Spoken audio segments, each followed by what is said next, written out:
A rare death penalty case is underway in Anderson County, and a warning: the details are disturbing. Jurors will decide the fate of a man in Oak Ridge and whether he abducted a young woman, tortured, then killed her. Investigators say he kept parts of her body in a freezer for months. 56-year-old Sean Finnegan is charged with murder and faces the death penalty in Anderson County. 10 News anchor Sam Perez has been in the courtroom all day. She joins us live. And Sam, this is a particularly graphic case. Yeah, Robin John, it is. The state alleges that Finnegan worked with his then girlfriend Rebecca Dishman in what they're calling the gruesome torture killing.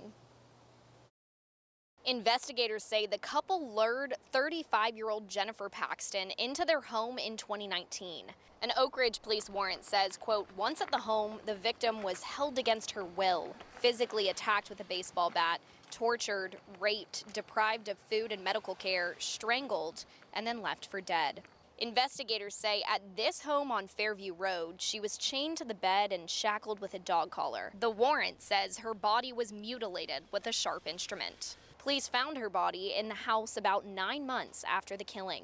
In court today, the prosecution and the defense directed questions to roughly 70 potential jurors. Starting around 9:30 a.m., the state began asking jurors if they could be, quote, stone cold decision makers when it comes to the verdict and potential punishment. The assistant district attorney general told the jury that they will hear from Dishman when she testifies against Finnegan as part of her plea deal to avoid the death penalty. The state also characterized the victim as a woman who was working as a prostitute to fund her drug addiction and asked if the jury could see her as deserving of protection.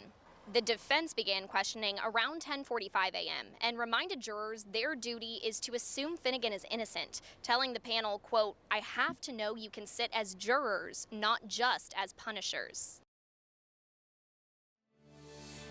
16 jurors were chosen just before 2 this afternoon. Senior Judge Don Ash is presiding, and he said that all those jurors will be sequestered and they will sit in the courtroom for the duration of the trial. Now, after closing statements, Judge Ash says that he will draw 12 of the jurors' names randomly to choose the jury, leaving 4 as alternates. Live in Clinton, I'm Sam Perez. Sam, thank you. And the court does pick up again at 9 tomorrow morning. 10 News will continue to feature coverage of this case that's expected to last close to 2 weeks.